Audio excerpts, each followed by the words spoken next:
నమస్తే.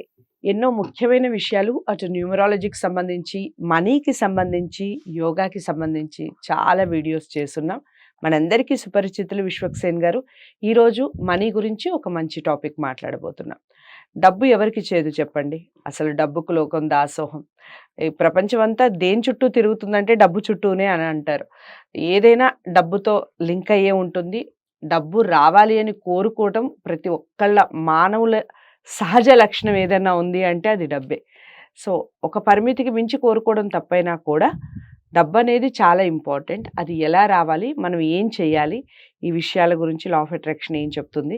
విషయాలన్నిటి గురించి విశ్వక్సేన్ గారు ఇప్పుడు చెప్తారు. వీడియో స్కిప్ చేయకుండా చూడండి. నమస్కారం. నమస్కారం. ఓం శ్రీ గురుభ్యో నమః.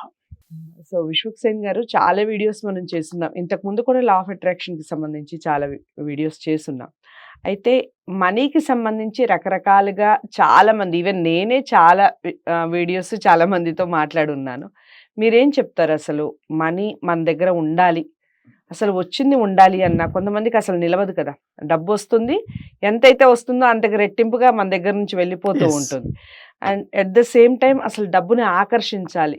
ఫ్లోటింగ్ ఉండాలి మనకి ఎక్కువగా డబ్బు రావాలి అంటే ఏం చేయాలంటారు? ఏదైనా సరే యూనివర్సల్ నుంచి మనం ఆకర్షించబడాలి అంటే, మనకు కావాల్సింది మన జీవితంలోకి మనం పొందాలి అంటే, మన జీవితంలో డబ్బు కొరత లేకుండా జీవించాలి అంటే, ముందు మన ఆలోచన విధానము యూనివర్సల్‌కి కనెక్ట్ కావాలి. హ్మ్. తైత్తరీయోపనిషత్తు ఏం చెప్తుంది అంటే, మనిషి జీవితం యొక్క అంతిమ లక్ష్యం ఆనందంగా, ఆరోగ్యంగా, సంపూర్ణ ధనంతో జీవించాలి.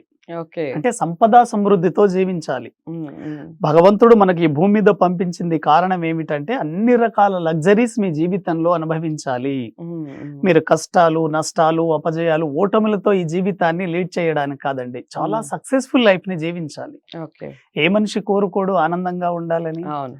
కానీ ఆనందంగా ఉండాలని కోరుకుంటున్న ప్రతి సందర్భంలో అక్కడ డబ్బు ఒక కొలమానంగా మారింది. అవును.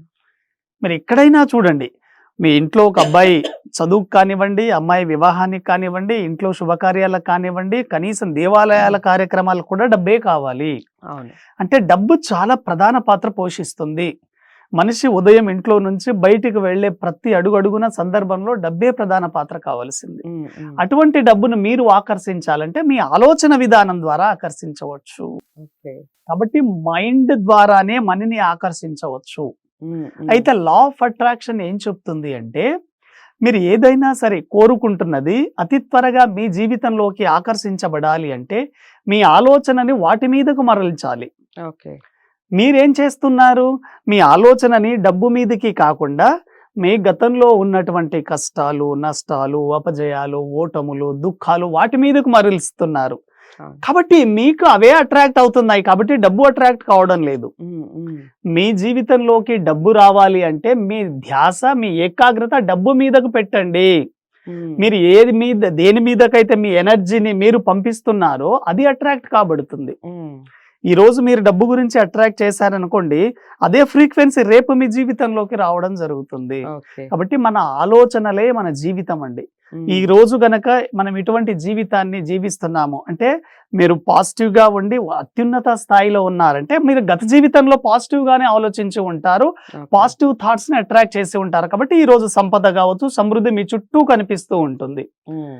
ఈ రోజు గనక మీరు ఉన్న పరిస్థితులలో మీరు అంత నష్టాలతోనూ, దుఃఖాలతోనూ, అప్పులతోనూ ఉన్నారంటే గతంలో వాటి గురించే మీరు ఆలోచించి ఉంటారు. హ్మ్. కాబట్టి జీవితం అనేది ఎక్కడో లేదండి, మన ఆలోచనల్లో ఉంది. మన మైండ్ ద్వారానే ఏదైనా జరుగుతుంది. ఓకే. కాబట్టి ఈ మైండ్‌ని మనం కరెక్ట్‌గా అట్రాక్ట్ చేయాలంటే ఎటువంటి ప్రాసెస్‌ని మనం ఫాలో కావాలండి. అదే కదా ఇంపార్టెంట్. ఏదైనా సరే యూనివర్సల్‌లో మన వైపుకు అట్రాక్ట్ కాబడాలంటే ప్రతిదానికి ఒక ఫార్ములా ఉంటుంది. చెప్పండి. ఈ ఫార్ములా గనక ఫాలో అయితేనే ఏదైనా వస్తుంది కానీ వితౌట్ ఫార్ములా ఏది రాదండి. ఓకే. సైన్స్ కూడా మీకు ఏం చెప్తుంది? యూనివర్సల్ అంతా ఒక ఎనర్జీతో నిండి ఉంది. హ్మ్. హ్మ్. ఎనర్జీ, వైబ్రేషన్, ఫ్రీక్వెన్సీ ఆధారంగానే ఉంటుంది. క్వాంటమ్ ఫిజిక్స్ ఇదే చెప్తుంది. రైట్. మీరు ప్రకృతిలో ఏ పదార్థాన్నైనా తీసుకోండి, ఎనర్జీ, వైబ్రేషన్, ఫ్రీక్వెన్సీ ఆధారంగానే పనిచేస్తుంది. హ్మ్. హ్మ్. ఎనర్జీ అంటే మీరు ఏదైనా ఒక థాట్ చేశారనుకోండి, మీ థాట్ అనేది కొంత ఎనర్జీతో వస్తుంది బయటికి.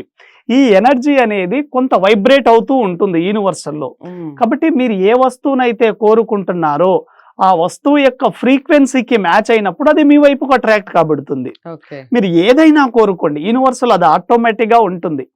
మీరు ఇల్లు కోరుకుంటున్నారా, కారు కోరుకుంటున్నారా, డబ్బు కోరుకుంటున్నారా, సంపద, సమృద్ధి, గౌరవము, కీర్తి, హోదా ఏదైనా కోరుకోనివ్వండి, ఓకే. ఇది ఆల్రెడీ విశ్వంలో రెడీగా ఉంది. దాని ఫ్రీక్వెన్సీ ఎప్పుడు మీకు మ్యాచ్ అవుతుంది? మీరు బలంగా కోరుకున్నప్పుడు, మీ థాట్ రిలీజ్ అయినప్పుడు అది ఫ్రీక్వెన్సీ అట్రాక్ట్ కాబడుతుంది. ఏదైనా అట్రాక్ట్ కాబడాలంటే మీ థాట్ చాలా బలంగా ఉండాలండి. మీరు ఈ రోజు కోరుకున్నారు, మళ్ళీ రేపు మర్చిపోయారు, ఇంకా ఎక్కడ బలంగా ఉంటుంది థాట్?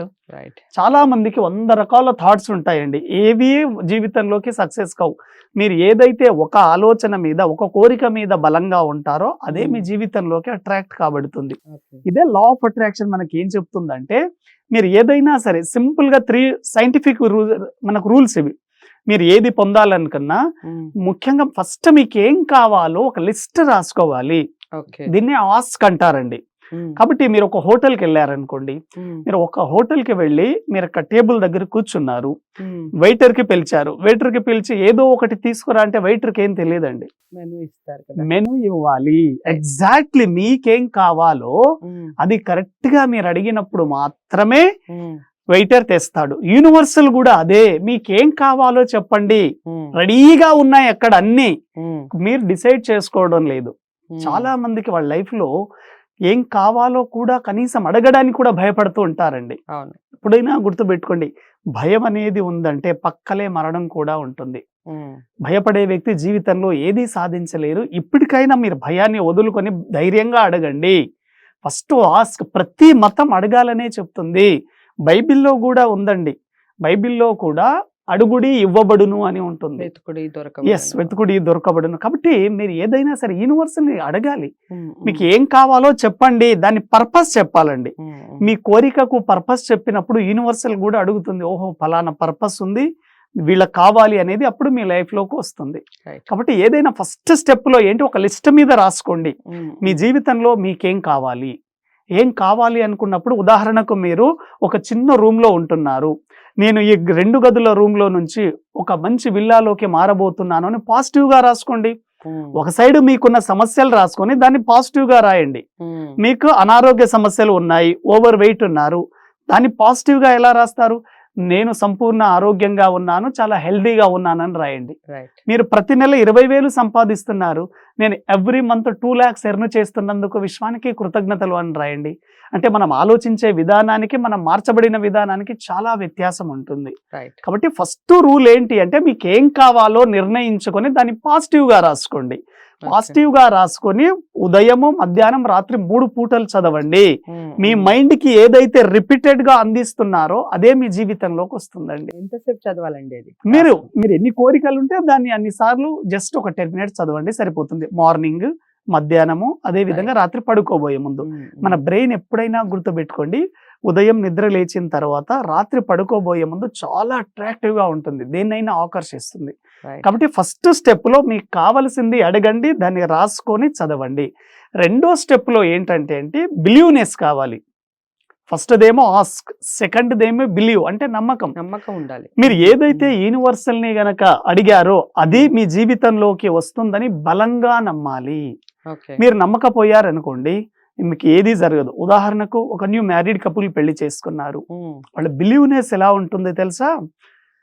పెళ్ళైన తర్వాత 1 సంవత్సరంకో 2 సంవత్సరాలకో ఒక పండంటి బిడ్డ పుడతాడు, మంచి ఆరోగ్యంగా ఉండే బిడ్డ పుడతారని బలంగా నమ్ముతారు. కానీ అదే పెళ్ళైన కపుల్స్ అంగవైకల్యం గల బిడ్డ పుడతారని అనుకుంటారా? ఎవ్వరు అనుకోరండి. అటువంటి బిలీవ్నెస్సే మీరు మీ జీవితం మీద పెట్టండి. కాబట్టి మీరు ఏదైతే కోరారో, అడిగారో అది నిజంగా మీరు పొందుతారని నమ్మాలి. మీరు ఏదైతే సంపూర్ణంగా నమ్ముతారో 100% అట్రాక్ట్ కాబడుతుంది. మీ జీవితంలోకి రావాలంటే నమ్మకమే చాలా ప్రధానమైంది. మీరు గనక బలంగా నమ్మారనుకోండి, దాన్ని ఆపే శక్తి ఈ సృష్టిలో ఏ వ్యక్తికి గాని, వస్తువు గాని లేదు. మీ నమ్మకానికి అంత పవర్ ఉంటుందండి. మూడవది ఏంటి అంటే రిసీవ్నెస్ అండి. చాలా మంది జీవితంలో యూనివర్స్ ఎన్నో ఇస్తుందండి, ఆపర్చునిటీ ఇస్తుంది, డబ్బు ఇస్తుంది, వ్యక్తుల్ని ఇస్తుంది, అవకాశాలు మన జీవితంలోకి ట్రాన్స్ఫర్ కాబడతాయి. అది రిసీవ్ చేసుకునే మూడ్ లో వాళ్ళు ఉండరండి. రైట్. కాబట్టి ఎప్పుడైనా మీరు రిసీవింగ్ లో ఉండాలి. మీకు ఏది వచ్చినా కూడా రిసీవ్ చేస్తూ ఉండాలి. మీకు ఎవరికైనా డబ్బు ఇచ్చారనుకోండి, లేదండి నాకు అవసరం లేదండి అని మొహమాట పడొద్దు. యూనివర్సల్ మీకు ఇస్తుంది. రిసీవింగ్ మూడ్ లో ఉండండి. ఎవరైనా సరే మీకు ఏది కానుకగా ఇచ్చినా కూడా అది రిసీవ్ చేసుకోండి. ఎందుకంటే మీరు ఒక్కొక్క వస్తువును రిసీవ్ చేసుకుంటూ ఉంటారో మీ జీవితంలోకి ఇంకా ఎక్కువ వస్తువులు వస్తాయి. కాబట్టి మీ లైఫ్ లోకి మీరు ఏదైనా పొందాలనుకుంటే సైంటిఫిక్ గా తెలుసుకోండి. ఫస్ట్ మీకు ఏం కావాలో నిర్ణయించుకోండి. దాన్ని రోజు పాజిటివ్ గా రాసి చదవండి. Ask first. సెకండ్ బిలీవ్ అండి. అంటే నమ్మాలి. మీరు అడిగింది తప్పనిసరిగా వస్తుందని నమ్మాలి. మూడోది రిసీవింగ్ అండి. కాబట్టి చాలా చాలా ఇంపార్టెంట్ అండి. What you think you become. నువ్వు ఏ విధంగా ఆలోచిస్తావో నీవు అదే విధంగా తయారవుతావు. What you feel you attract. అంటే నువ్వు ఏదైతే అనుభవిస్తావో, ఏదైతే నువ్వు ఉందని భావిస్తావో అదే నీవు అట్రాక్ట్ చేయబడతావు, ఆకర్షించబడతావు. మన జీవితంలో మనం దేనైనా ఆకర్షించాలంటే మన దగ్గర ఉందని దాన్ని అనుభూతి చెందాలండి. ఎప్పుడైతే మనం అనుభూతి ఫీల్ అవుతామో అదే ఎక్కువగా అట్రాక్ట్ కాబడుతుంది. ఎమోషన్స్. అదే విధంగా what you imagine you create. నువ్వు ఏదైతే దాన్ని ఊహిస్తావో అదే సృష్టించబడతావు. అది చాలా ఇంపార్టెంట్. ఇది చాలా చాలా ఇంపార్టెంట్. గౌతమ్ బుద్ధ్ ఇదే చెప్పాడండి. What you think you become, what you feel you attract, what you imagine you create. నువ్వు ఏదైతే ఆలోచిస్తావో నువ్వు అదే విధంగా తయారవుతావు. నువ్వు గతంలో గనక చెడు గురించి ఆలోచించి చెడు వ్యసనాలు వాటిలో ఉంటే అదే విధంగా ఉంటుంది జీవితం. నువ్వు ఏదైతే అనుభూతి చెందుతావో అదే నీ జీవితం తయారవుతుంది, అదే ఆకర్షిస్తావు. నువ్వు ఏదైతే ఊహిస్తావో, ఇమాజిన్ చాలా విజువలైజేషన్ ఈజ్ వెరీ గుడ్ అండి. నువ్వు ఏదైతే ఏదైతే ఊహిస్తావో అదే సృష్టించబడతావు. ఈ సృష్టిలో ప్రతి వస్తువు 2 సార్లు సృష్టించబడుతుంది. ఒకటి మానవ మేధస్సులో, రెండోది బాహ్య ప్రపంచంలో. కాబట్టి ముందు మీరు ఊహించండి, మీరు ఎలా ఉండాలనుకుంటున్నారు మీ జీవితాన్ని.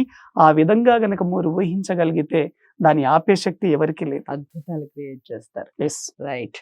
సో అదండి, ముందుగా మీరు అడగండి, ఆ తర్వాత నమ్మండి, ఆ తర్వాత ఖచ్చితంగా రిసీవ్ చేసుకోండి. ఈ మూడింటిని 100% ఫాలో అవ్వండి. డౌట్స్ ఏమన్నా ఉంటే, ఇంకా ఈ వీడియో ఇంత చూసిన తర్వాత కూడా ఇంకా డౌట్స్ ఉంటాయని నేను అనుకోవట్లేదు. డౌట్స్ కనుక ఉంటే కామెంట్ బాక్స్లో తెలియచేయండి. లేదా ఇలాంటి విషయాల్లో మీరు ఇంకా ఏమైనా తెలుసుకోవాలి అనుకున్నా, మీరు ఇలాంటి విషయాల్లో ఏదైనా ప్రాబ్లమ్స్ ఫేస్ చేస్తున్నా విశ్వక్సేన్ గారిని కలవచ్చు. స్క్రీన్ మీద కనపడే నెంబర్కి కాల్ చేయడం ద్వారా. నచ్చిందని అనుకుంటున్నాను వీడియో. లైక్ చేసి షేర్ చేయండి, ఛానల్ని సబ్స్క్రైబ్ చేసుకోండి. మరో మంచి వీడియోతో మళ్ళీ కలుద్దాం. నమస్తే.